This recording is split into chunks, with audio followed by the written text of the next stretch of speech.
Глава 416. Песчаная гора. Хань Ли немного задумался и сказал: «Брат Цзинь, не могли бы вы дать мне время подумать об этом? Я дам вам ответ через 2 дня». «Конечно. Если вы откажетесь, я поищу кого-нибудь другого», — ответил Цзинь Цин. Спустя мгновение он попрощался и ушел. Хань Ли стоял на том же месте, наблюдая за тем, как Цзинь Цин улетал, и нерешительно бормотал про себя. Развалины древних культиваторов были не совсем редкой находкой в области моря рассеянных звезд, и то, что они в себе содержали, было очень разнообразным, от абсолютного ничего до методов культивации древних культиваторов или даже с драгоценными сокровищами, такими как ранее исчезнувшие материалы или магические сокровища. Короче говоря, у большинства развалин могли встречаться разные вещи, но это зависело только от удачи. Однако Хань Ли действительно не хотел путешествовать в поисках древних развалин культиватора. В настоящее время область моря рассеянных звезд была охвачена смутой, а за пределами этой области было еще менее безопасно.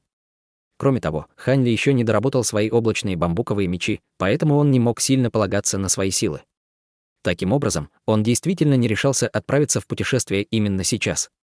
Если бы кто-то другой попросил его, Хань Ли тут же отказался, но, к сожалению, для него у него были хорошие отношения с Цзинь Цинем. Поскольку он дал Хань Ли несколько советов по культивации, Хань Ли считал, что отказывать ему будет невежливо. Оставаясь стоять у входа еще какое-то время, он поднял голову и слегка вздохнул. «У меня еще 2 дня. Мне нужно хорошенько все обдумать». Через 2 дня Цзинь Цин снова навестил Хань Ли. В конце концов Хань Ли решил согласиться, потому что они были друзьями, да и сам он был заинтересован в развалинах древних культиваторов. Кто знает, какие великолепные предметы можно будет найти внутри. Цзинь Цин был очень рад этому и покинул город звездного неба вместе с Хань Ли и Кривой Душой, направляясь к развалинам древнего культиватора. За все эти годы культиваторы, жившие по соседству, поняли, что Кривая Душа был клоном Хань Ли и не задавали лишних вопросов, в том числе и Цзинь Цин. 2 месяца спустя Хань Ли и другие прилетели в отдаленный район моря рассеянных звезд. По словам Цзинь Цин, они находились поблизости от места назначения, учитывая количество времени, которое они летали. Как и ожидалось, менее чем через полдня они увидели большой остров. Остров был достаточно просторным, охватывал в радиусе более 500 километров. Однако большая часть острова была покрыта холмами и горами. С первого взгляда все, казалось, было покрыто желтой пылью. Хань Ли посмотрел на остров и с удивлением спросил Цзинь Цин: «Это тот самый остров, верно?» «Мы нашли этот остров, следуя карте. Я слышал от смертных, которые живут поблизости, что он совершенно необитаем. Рядом нет ни одной духовной вены, но по какой-то неизвестной причине на этом острове нет деревьев», — объяснил Цзинь Цин. Хань Ли немного удивился и задумался, а затем заговорил с улыбкой: «Это хороший знак. Чем более необычным является остров, тем вероятнее, что он на самом деле и есть развалины древнего культиватора». «Хех. Мы подумали точно так же. Мы обыскали весь остров, пока не нашли наиболее вероятное место», — довольным голосом ответил Цзинь Цин. Хань Ли слегка улыбнулся.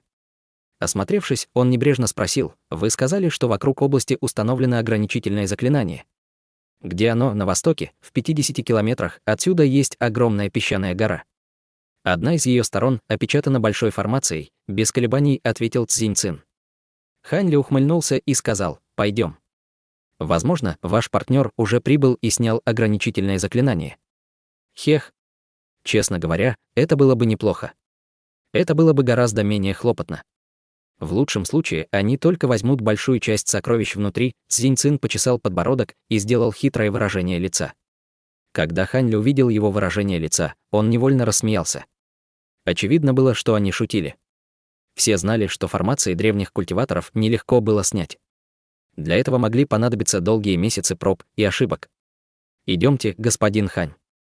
Лучше не заставлять их ждать», — Цзинь Цин предложил Хань Ли, и тут же метнулся полосой белого света вдаль. Хань Ли слегка улыбнулся и последовал за ним с Кривой Душой на своих магических сокровищах. Культиваторы стадии формирования ядра могли преодолеть 50 километров за доли секунды. Огромная желтая гора через мгновение предстала перед Хань Ли. Она была около 3 километров в высоту и была полностью покрыта желтым песком. Было похоже на то, будто она была сделана полностью из песчаной желтой грязи. Однако, когда они попытались приблизиться к горе, внезапно вспыхнул шторм, метнув в небо песок и камешки. Беспрерывный шторм сразу же превратил соседнюю область в угольно-черный цвет из-за плотного слоя песка, поднятого ветром, блокируя свет. Хань Ли и компания не боялись песчаной бури. Их тела были покрыты защитными барьерами, позволяя им спокойно лететь вперед. Пролетев через песчаную бурю длиною в 5 километров, она внезапно исчезла, и они смогли легко добраться до основания песчаной горы.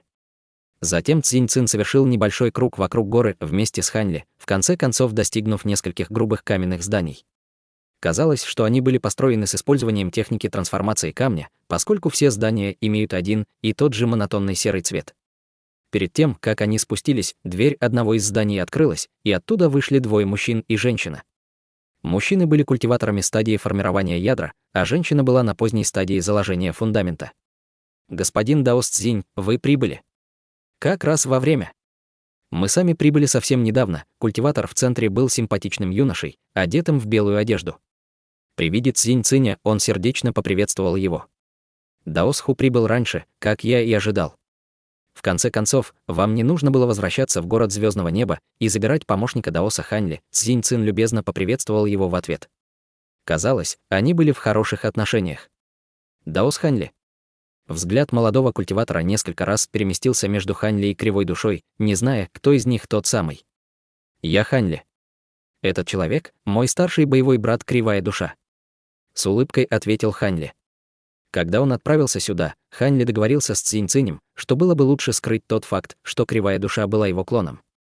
Хань Ли также обнаружил, что, хотя этот культиватор Ху выглядел молодым с гладкой и упругой кожей, в углах его глаз были морщины.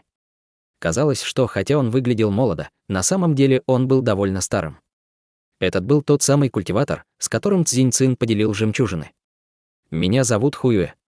Хотя я вижу вас двоих в первый раз, надеюсь, в будущем мы продолжим с вами общение, поскольку не так много культиваторов-отступников в мире культивации, которые способны достичь стадии формирования ядра». Хуюэ был довольно искусен в общении. Всего лишь несколько слов, и Хань Ли уже получил о нем хорошее впечатление. Затем он представил ему двух других. Эти двое — Фея Ши да и брат Цзянь. Фея Ши — очень известный мастер создания заклинаний с острова Красной Луны. Я уверен, что вместе с помощью господина Хань Ли мы, безусловно, сумеем прорваться сквозь эту формацию. Что касается брата Цзянь, то он культиватор средней стадии формирования ядра, что будет весьма полезным при снятии формации. Хуюэ представил своих спутников с улыбкой. «Давайте сначала уберем эту дрянь. Я здесь только для того, чтобы помочь вам сломать формацию. Если после разлома формации возникнет какая-либо опасность, я ничем вам не смогу помочь, поскольку я только на поздней стадии заложения фундамента. Кроме того, я первая буду выбирать сокровища». Женщина-культиватор по имени Шиде выглядела совершенно обычно. Однако выражение ее лица было высокомерным, а в словах не было ни капли вежливости. Ее слова не содержали следов вежливости, к удивлению другого. «Остров Красной Луны. Может ли быть, что госпожа Ши имеет какое-то отношение к мастеру Ши острова Красной Луны?» Нерешительно спросил Цзинь-Цин. Взглянув на Цзинь-Циня, она дала безразличный ответ: «Он мой отец». «Хе-хе, тогда мы согласны на ваши условия». Услышав ее ответ, он тут же ответил, в результате чего Хань Ли удивленно посмотрел на него. Затем Хань Ли услышал передачу голоса Цзинь-Циня. «Господин Хань, мастер Ши давно относился ко мне с великой добротой. Надеюсь, вы понимаете меня». Хань Ли молчал и небрежно улыбнулся Цзинь-Циню.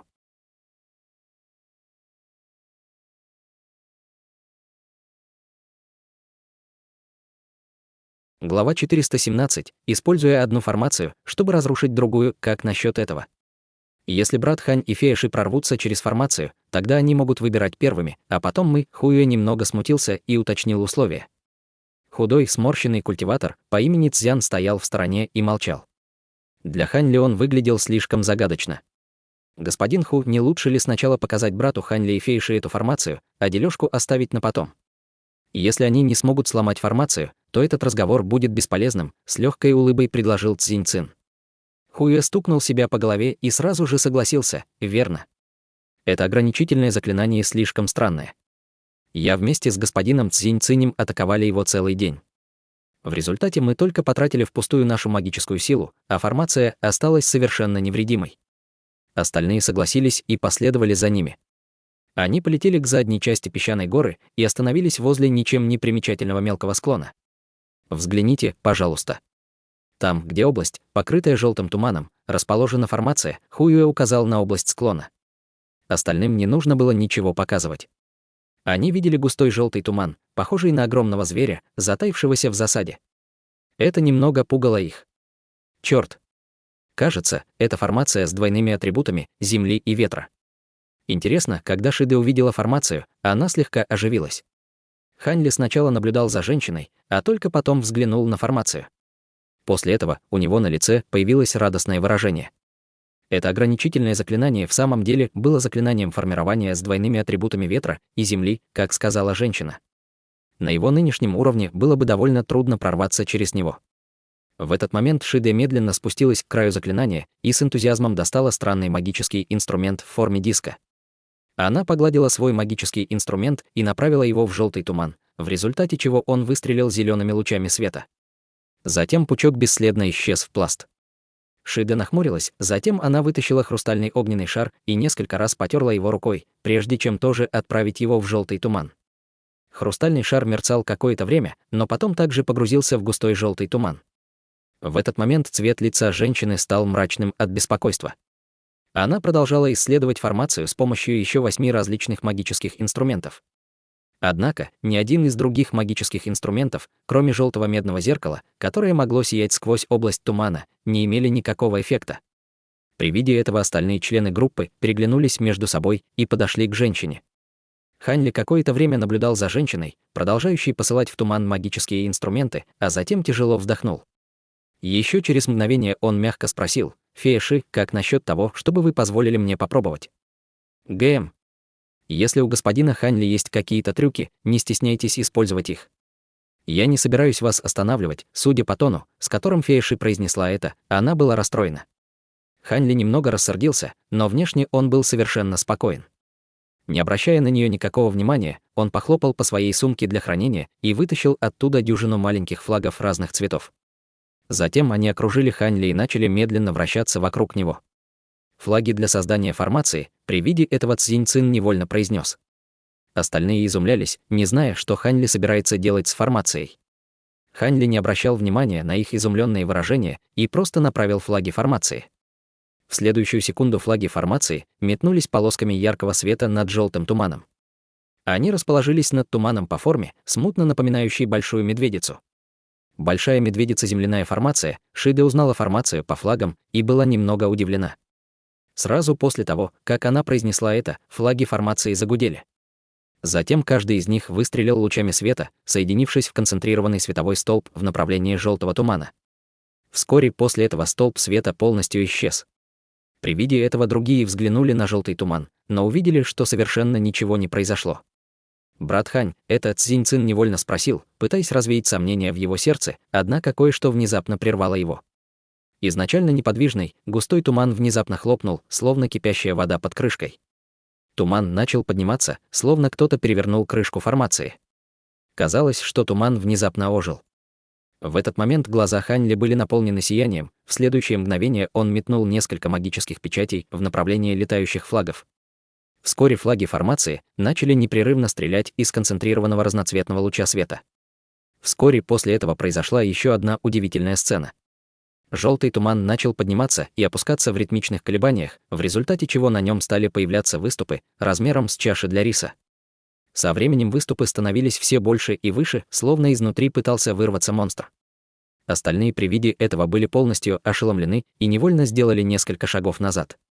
Фея Ши поспешно отбежала на 40 метров, в испуге, и только потом остановилась, чтобы оглянуться. Бах-бах. Из огненного тумана вырвалась серия оглушительных выстрелов. Остальные культиваторы ранее уже установили свои защитные барьеры, поэтому они не беспокоились о такой мелочи, а просто наблюдали за изменениями, происходящими с туманом. Только Шиде замерла в ожидании. Через какое-то время плотный туман просто растаял и исчез, являя содержимое формации. В то время как Хуюэ и другие очень обрадовались, Цзинь Цин быстро подошел к Хань Ли и сказал с сияющей улыбкой: «Брат Хань, я не думал, что вы обладаете таким большим мастерством. Вы уже разрушили формацию». Рот Хань Ли дернулся, прежде чем он дал другим объяснение с горькой улыбкой: «Разрушил формацию». Брат Цзинь сильно недооценивает грозность формации древних культиваторов. Я всего-навсего развеял внешний слой формации, который действовал в качестве дымовой завесы. Цзинь Цин был немного разочарован, услышав это, однако Хуюэ внезапно заговорил с радостью: «Ха-ха. Хорошо. Не спешите, мы подождем. Теперь у нас хотя бы есть уверенность в том, что мы сможем прорвать эту формацию. Цзинь Цин задумчиво уставился на него, а затем согласился с легким смущением. Правильно. У вас нет недостатка во времени. Я просто слишком нетерпелив. В этот момент высокомерное выражение Шиды исчезло без следа, и она искренне сказала Ханьли: «Я слишком невежественна. Я действительно не думала, что старший будет использовать такой необычный способ, использовать одну формацию, чтобы сломать другую. Это расшило мои перспективы. Надеюсь, старший Хань предоставит мне некоторые рекомендации по формированию заклинаний». Ханьли с легким удивлением кивнул ей. Этот неожиданный поворот событий сильно изменил ее впечатление о ней. Это был лишь небольшой трюк. По правде говоря, я на самом деле не очень разбираюсь в формировании заклинаний, спокойно ответил Ханьли. Ханьли говорил правду. Если бы она не сказал, что это заклинание обладало двойными атрибутами Земля-Ветер, Ханьли бы и понятия не имел, как прорваться сквозь иллюзию. Ханьли изучал ограничительные заклинания всего 20 лет. Таким образом, его знания были весьма ограниченными. Он просто поглотил большинство теорий заклинаний формирования, не получив более глубокого понимания. Причиной, по которой он смог использовать такую тщательно подготовленную стратегию, например, использовать флаги формации «Большая медведица», чтобы сломать другую формацию, заключалась в его уверенности в таланте Синь Жуинь. В работах Синь Жуинь были гениальные методы, которые она использовала, чтобы прорваться через различные виды формаций. Несмотря на отсутствие понимания Ханьли, он сделал неосторожную попытку. Однако эта техника была чрезвычайно умной и глубоко потрясла другие культиваторы явно считали слова Ханьли скромными и относились к нему с уважением. Ханьли слегка улыбнулся в ответ и решил больше ничего им не объяснять. Вместо этого он перевел свой взгляд на настоящую формацию, скрытую за иллюзией. После того, как туман исчез, появился слой тусклого желтого света, покрывающий площадь около 400 метров.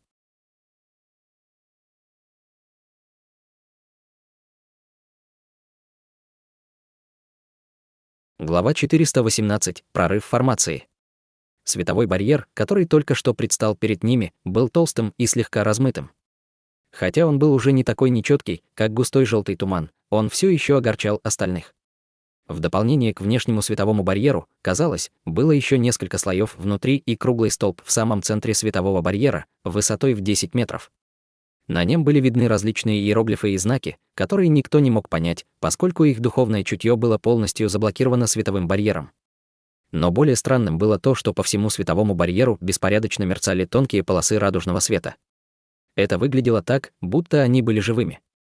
Другие при виде этого были очень удивлены, однако выражение лица Ханьли стало мрачным. Казалось, он что-то понял.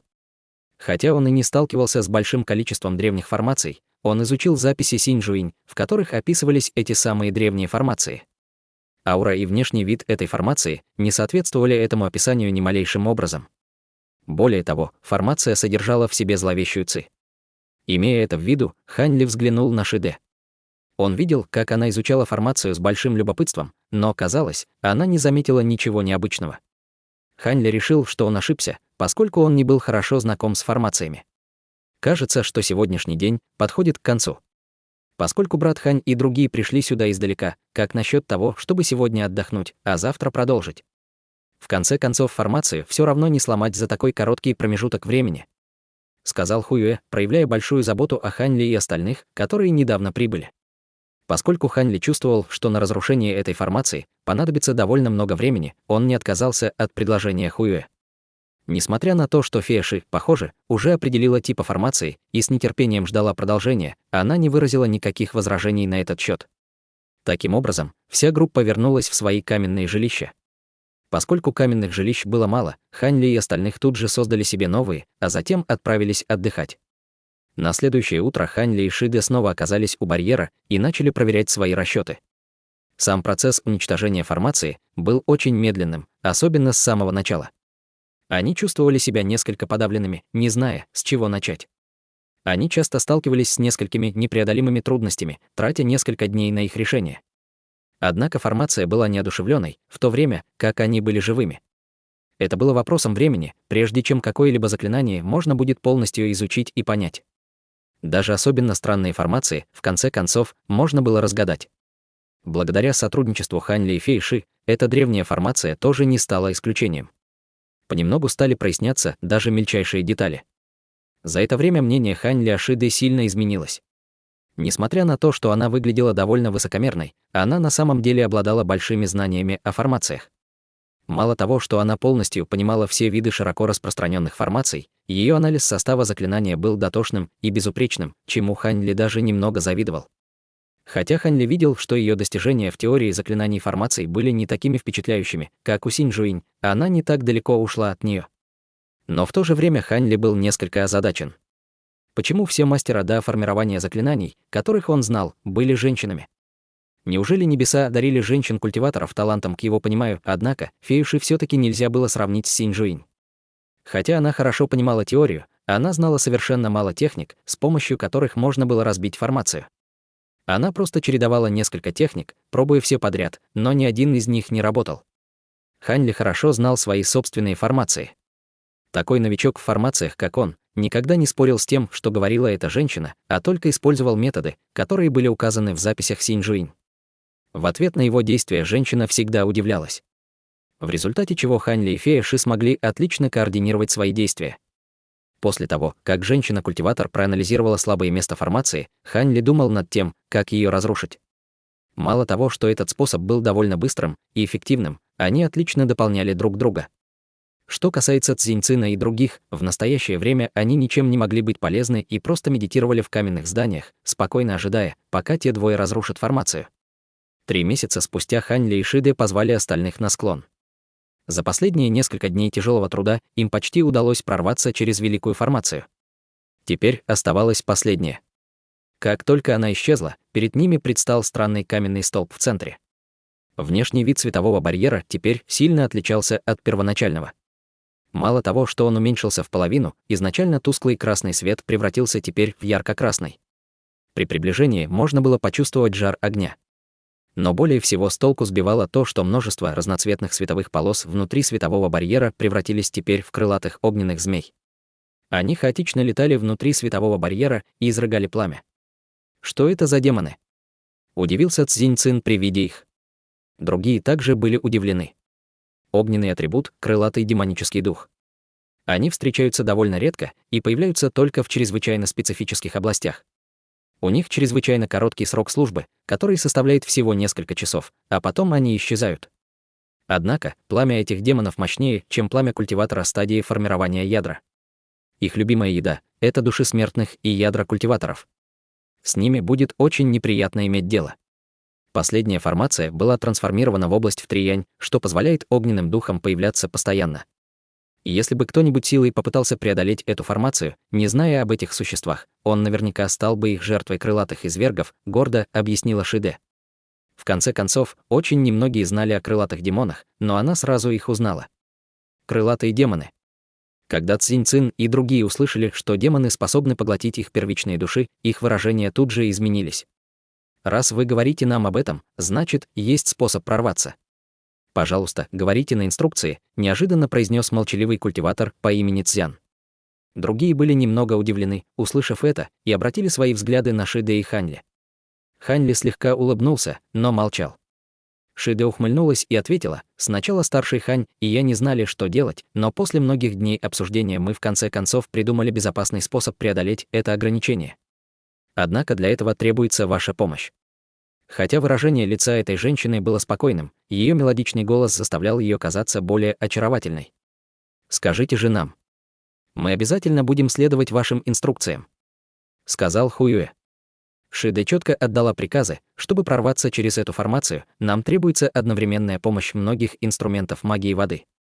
Мы уже собрали несколько таких инструментов. Нам нужно, чтобы вы все использовали эти магические инструменты и встали, где мы говорим. Когда старший Хань сломает формацию, вы должны будете использовать ваши магические инструменты, чтобы уничтожить крылатых демонов. Хань Ли добавил: все вы, ни в коем случае, вы не должны использовать свои магические сокровища, чтобы атаковать этих демонов. Если вы позволите им приблизиться, все мы будем в большой опасности. Как только они приблизятся к вам, уже будет слишком поздно.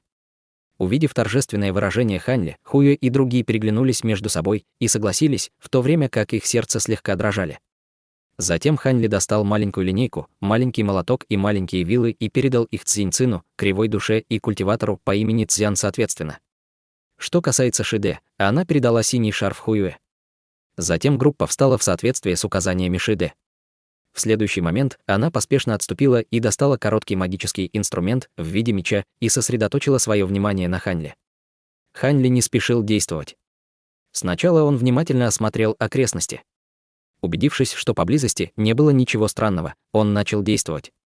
Несколько десятков синих флагов и пластин формации, а также инструменты для установки формации водяного атрибута подлетели к Ханьли и зависли в воздухе. Затем Ханьли безмолвно пошевелил пальцами. Флаги и пластины формации отреагировали, окружив красный световой барьер, и стали медленно падать на формацию. Флаги формации вошли на несколько дюймов вглубь земли, а пластины формации зависли в нескольких дюймах над землей, образуя формацию, которая казалась очень грозной на вид.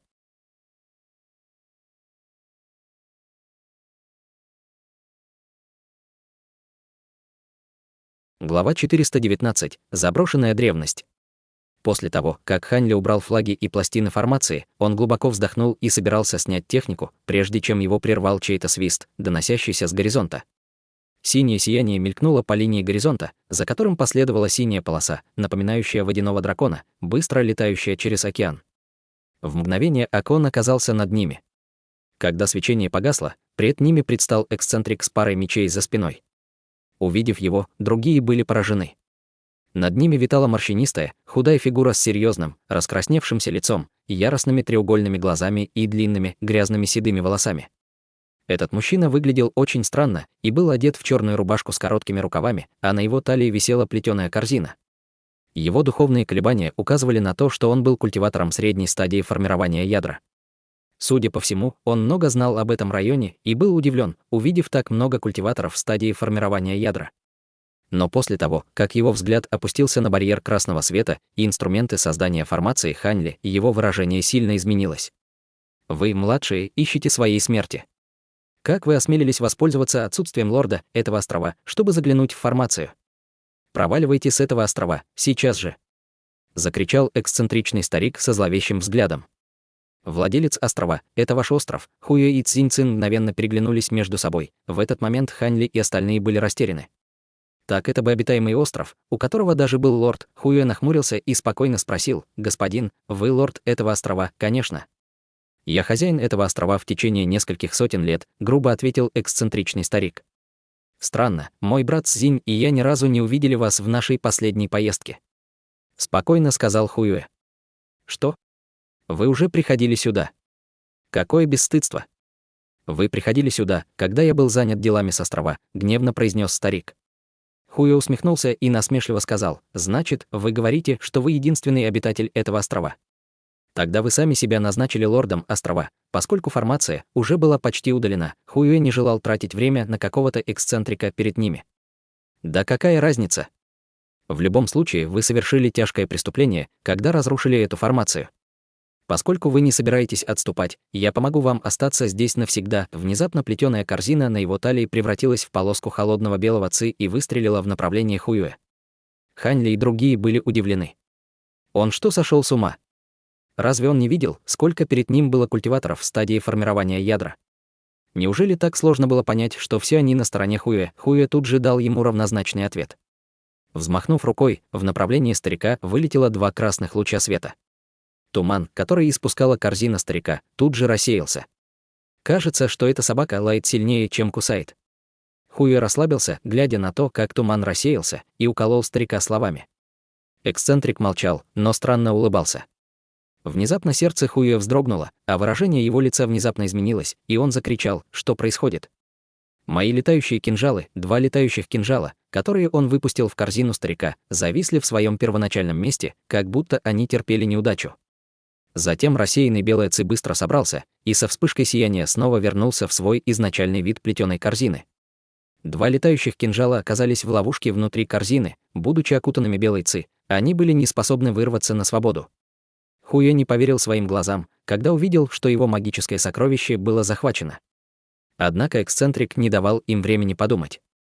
Он холодно рассмеялся, и его плечи вспыхнули ярким светом. В следующую секунду в направлении Хуюэ выстрелили две полосы серого света. Поскольку Цзиньцин стоял рядом с Хуюэ, ему было неловко бездействовать. Он щелкнул пальцами и высвободил небольшую блочную печать, которая тут же увеличилась в размере и врезалась в серый свет. С грохотом столкнувшись между собой, 3 магических сокровища выпустили блестящие вспышки всех цветов радуги.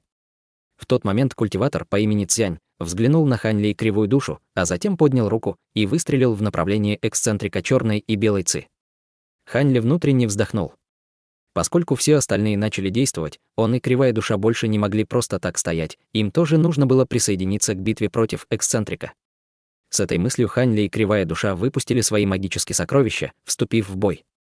Когда эксцентрик увидел это, он совершенно не испугался. Вместо этого он дико рассмеялся, а затем выплюнул, обнаружил никакого страха. Вместо этого он ревел в диком смехе и выплюнул жемчужину из черной крови к своим магическим сокровищам.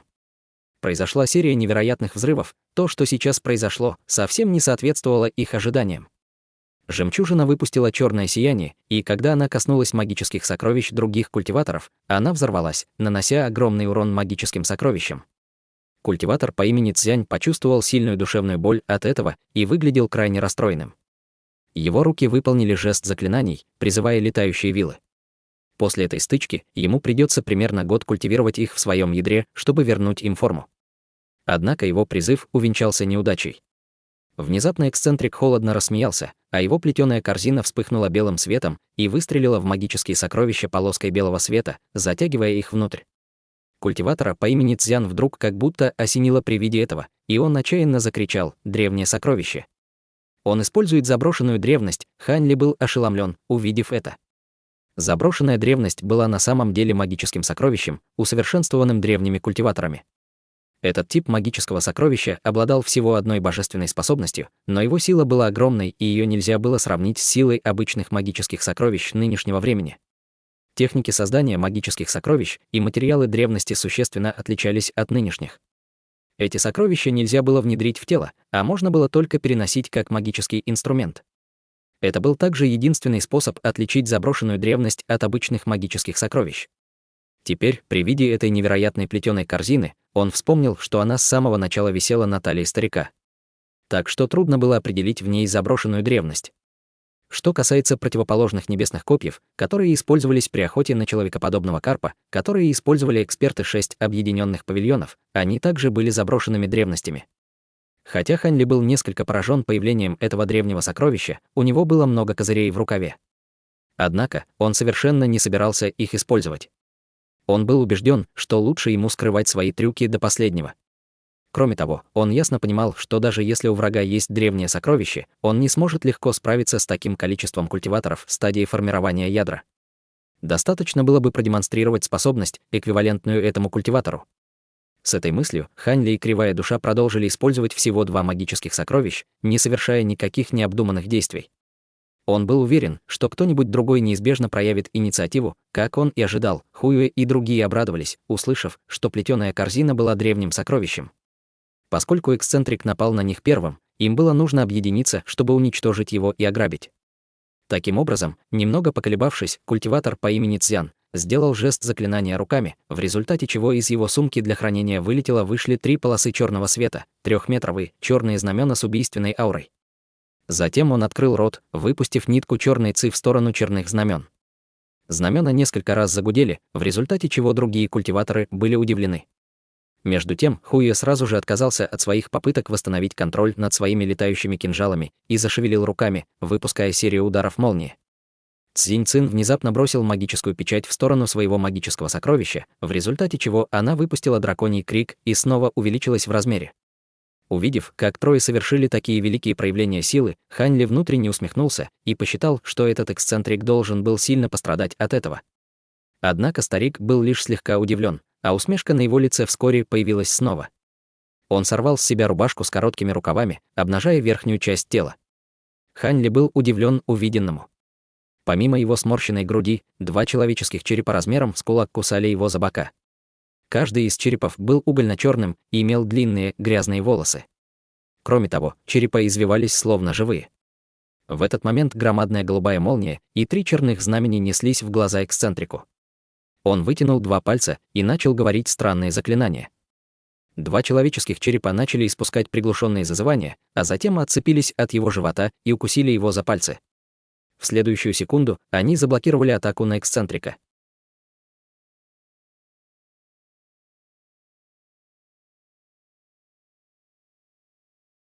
Глава 420. Мощь золотых прожорливых жуков. Хань Ли был поражен при виде человеческих черепов. Они ему напомнили об одной из 6 дьявольских сект, секте Духовного Призрака. Ученики секты Духовного Призрака использовали магические инструменты в форме человеческих черепов для атаки, но они были неодушевленными предметами, в отличие от этих черных черепов, которые, казалось, были живыми.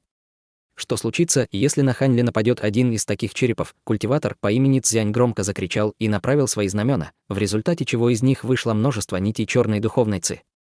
Эти нити стали переплетаться между собой, образуя огромную сеть, а затем набросились на один из черепов. При виде того, как на них напали черные нити духовной ци, глазницы черепа вспыхнули красным светом, а затем он закрыл и открыл рот, испуская множество лучей темно-зеленого света.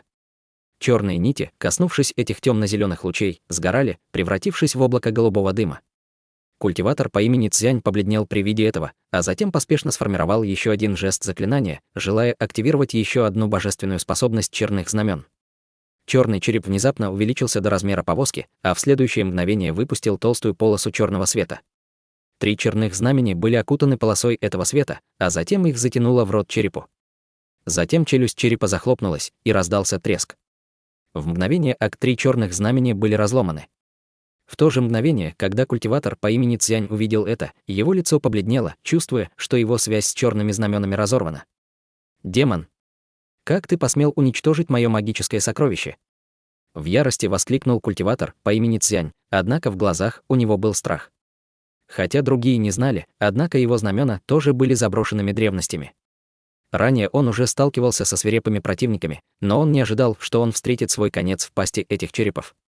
В тот же момент громадная молния Хуюэ ударила в рот другого черепа, но это оказалось совершенно неэффективным. Хуюэ и культиватор Цзянь переглянулись между собой, во взглядах обоих читалось желание отступить. Вся эта сцена поразила Хань Ли, но теперь он понял, почему эксцентричный старик посмел сразиться с группой культиваторов. У него было много козырей в рукаве.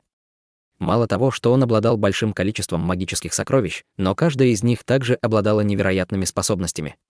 Стало очевидно, что если Хань Ли не вмешается, им придется отступить. Хань Ли не хотел отступать, поскольку он потратил несколько месяцев на то, чтобы разрушить эту формацию.